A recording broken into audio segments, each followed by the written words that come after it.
There is a kind of thinking that looks like hesitation from the outside, but is precision from within. It is not loud. It is not flashy. It rarely wins arguments in the moment, but it often wins the truth later. If you've ever felt like your brain is running an invisible calibration while everyone else is sprinting to a conclusion, this is for you. You notice it mid-thought. 1 second you're convinced, the next, the camera flips. Without effort, your mind trades seats and scans the same idea from the other side. Not as a hypothetical exercise, but as a felt shift, like turning a lens from narrow to wide. You can sense how the argument sounds to someone who disagrees, how it would feel to live with the opposite belief, where the weak joints creak when pressure is applied. People might read this as insecurity. In reality, it is advanced focus control. You are trial-fitting different frames until the picture holds. There is nothing indecisive about it. This is quality assurance for thought. Then the internal debate begins, not a shouting match, more like a rigorous cross-examination. You present your best case, and a second version of you, the one that cares about soundness more than pride, starts asking for receipts. What if the premise is off by 2 degrees? What motive did you smuggle in? Which part of your certainty relies on convenience? You don't need critics because your mind manufactures them in-house. It is exhausting at times, like living with a tireless editor who never sleeps, but it saves you from flimsy convictions and performative certainty. When the idea survives your own review board, it leaves stronger, leaner, and honest enough to breathe in public.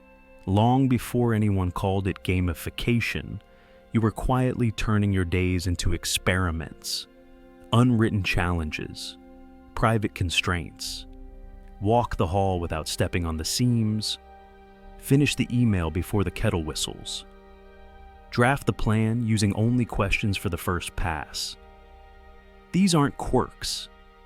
They're pressure labs. You build friction on purpose to study how your mind moves under constraint. When the rules are self-authored, you discover the edges of your ability. Then, you redraw them. Write the rule, break it, rebuild it. Each cycle increases cognitive agility the way interval training conditions lungs. You don't announce this to anyone. You just notice, session after session, that your thinking recovers faster and explores farther. Small choices rarely stay small. The cereal box is not about breakfast. It's about energy curves across the afternoon. A future training session. The quiet ethics of sourcing. The footprint you leave behind you. The choice of a word in a message is not about style. It is about tone, trust, and the direction a relationship takes in 3 months.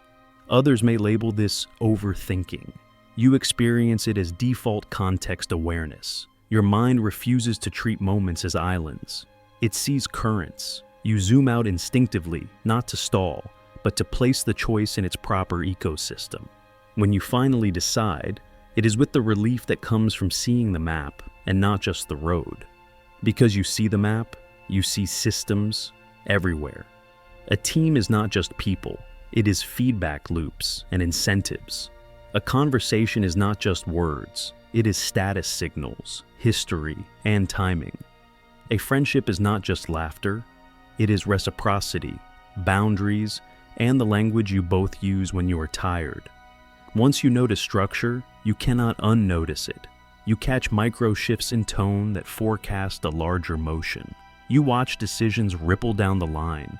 You can tell when a plan is going to fail long before the first meeting ends. Not because you are negative, but because you can already see where information will bottleneck and responsibility will diffuse. This sensitivity is both gift and burden.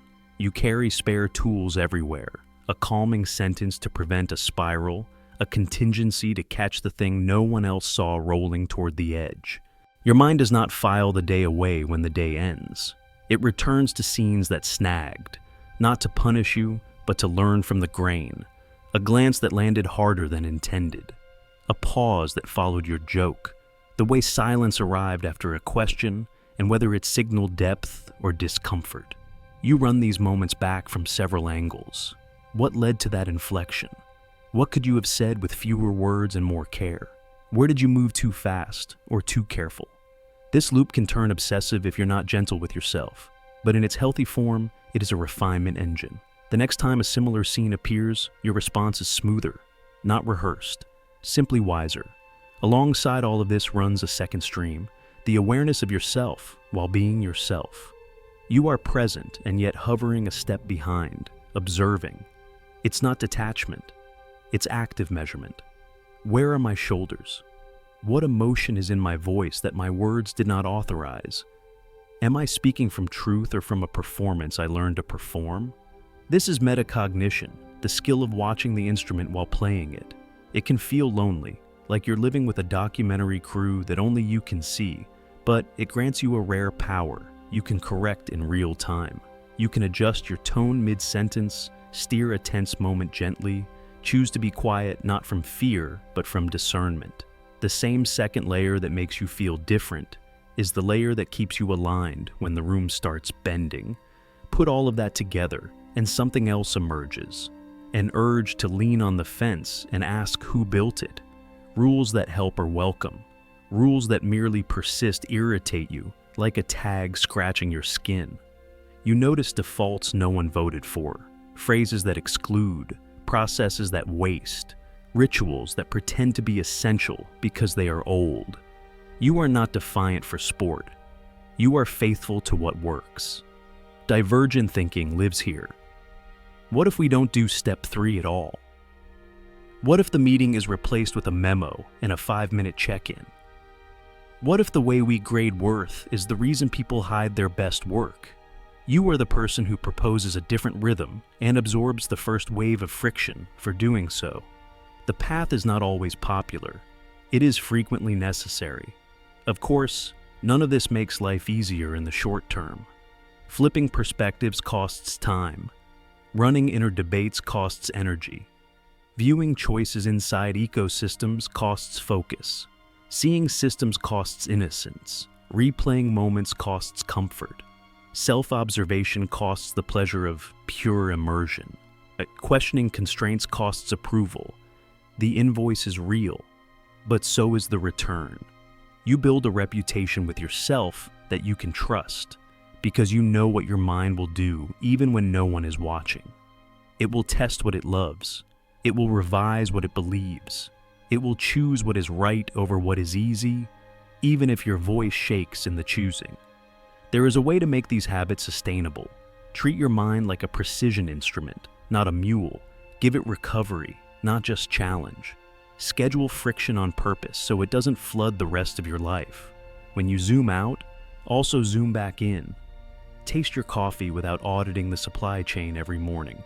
When the replay starts at night, ask if the lesson has already been harvested. If so, file it and sleep.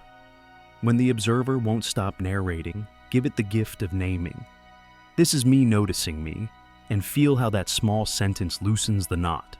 When you want to break a constraint, check first whether it protects something precious.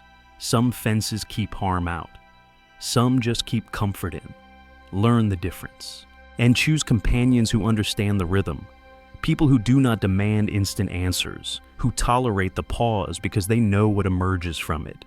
People who won't shame your curiosity as contrarianism or your edits as anxiety. The right circle gives you an oxygen mask. In that company, the calibration you do internally becomes a shared practice. Better questions, cleaner motives, kinder precision. You are not broken because you don't sprint to conclusions. You are not failing because certainty does not arrive on command. You are building something many will never see, a way of thinking that respects complexity and still moves, that honors doubt and still acts. Your work is to keep the engine honest without letting it grind you down, to remain porous to new information without becoming a windsock for every opinion, to apply pressure without losing compassion. So, the next time you catch yourself switching seats in your own mind, smile. That's not hesitation, it's craft. When your internal editor starts rearranging sentences no one else can hear, thank it. It is guarding your integrity. When you feel the urge to turn your day into a quiet experiment, go ahead. Not everything has to be graded to be valuable. When the choice expands into a field of ripple effects, Trust the extra beat. It's the difference between reaction and response. When a room feels like a web of invisible lines, believe what you sense. You have learned to see structure in places others call chaos. When last Tuesday replays while you brush your teeth, ask it for one sentence of truth and let the rest drift. When you find yourself watching yourself, soften your shoulders and keep going. You are piloting a complex machine with grace. And when a rule feels like a lie, test it. If it breaks, you just made space for something truer. If this resonates, it is because some part of you is already doing these things, quietly, without permission. That quiet is not a weakness, it is a discipline. It is the way careful minds build durable lives. One lens change, one inner debate, one honest experiment at a time. Keep going.